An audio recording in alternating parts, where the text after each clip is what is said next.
अमरावतीमध्ये रस्त्यावर चायनीजच्या गाड्या लावणारे आणि वेगवेगळ्या खाद्यपदार्थांच्या किंवा तत्सम गाड्या लावणारे जे हॉकर्स आहेत, या काही हॉकर्सनी स्वतः मुस्लिम असताना हिंदू नाव धारण करायचं आणि ज्या मुली समस्याग्रस्त आहेत, आर्थिकरित्या कमकुवत आहेत आणि कुठल्या तरी अडचणीत सापडलेल्या आहेत, अशा मुलींना प्रथम आधार देण्याचे नाटक करायचे, नंतर त्यांना प्रेमाच्या जाळ्यात फसवायचं आणि नंतर त्यांना त्यांचे फोटो काढून आणि त्यांची माहिती स्वतःजवळ ठेवून त्यांना ब्लॅकमेल करत त्यांचं लैंगिक शोषण करायचं, असा एक खळबळजनक प्रकार अमरावतीमध्ये पुन्हा उघडकीस आलेला आहे.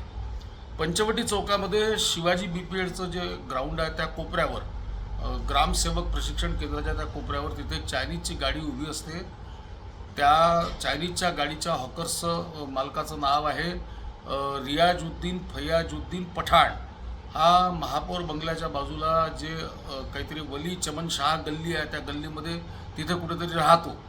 हा 45 वर्षाचा माणूस आहे आणि हा असा दावा करतो की याला जादूटोणा येतो आणि हा समस्यांमधून मुलींना बाहेर काढू शकतो.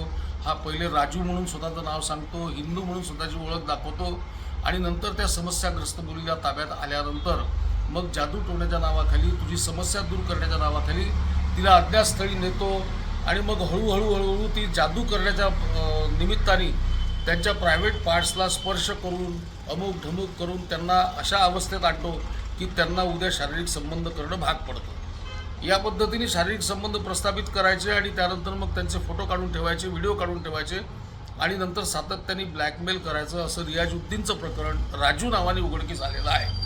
नांदगाव पेठ पोलिसांमध्ये एका युवतीने आपल्यावर बलात्कार झाल्याची तक्रार दाखल केलेली आहे. या प्रकरणी अमरावती पोलिसांनी ताबडतोब 2 आरोपींना अटक पण केलेली आहे.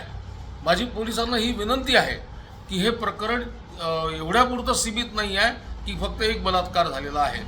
पीडितेने जी माहिती दिलेली आहे, पीडितेच्या माहितीनुसार हे एक मोठं रॅकेट आहे. हे स्वतःचं नाव हिंदू असल्याचं सांगतात, हॉकर्सच्या गाड्यांवर उभे राहतात, समस्याग्रस्त मुलींशी हळू संवाद उभा करतात, येणाऱ्या अनेक मुलींशी हे एकट्यामध्ये संबंध प्रस्थापित करतात आणि मग त्यांचं लैंगिक शोषण करतात, असं हे प्रकरण आहे.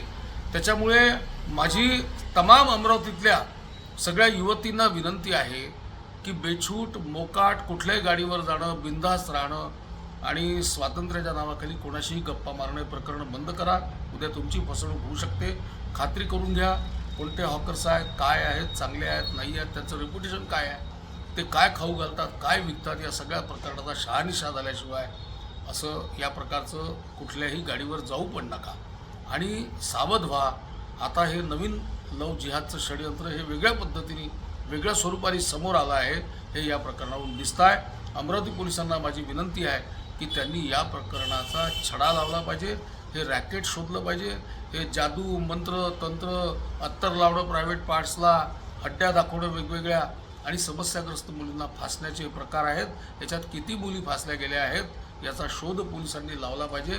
त्या रियाजुद्दीन फयाजुद्दीन आणि त्याचा दुसरा हिंदू नाव धारण करणारा जो आरोपी अटकेत आहे, यांची पूर्ण सर्व प्रकारची CDR सहित सगळी चौकशी करून या प्रकरणाचा व्यवस्थित तपास केला पाहिजे आणि हे उघडकीस आणलं पाहिजे, अशी माझी अमरावती पोलिसांना विनंती आहे.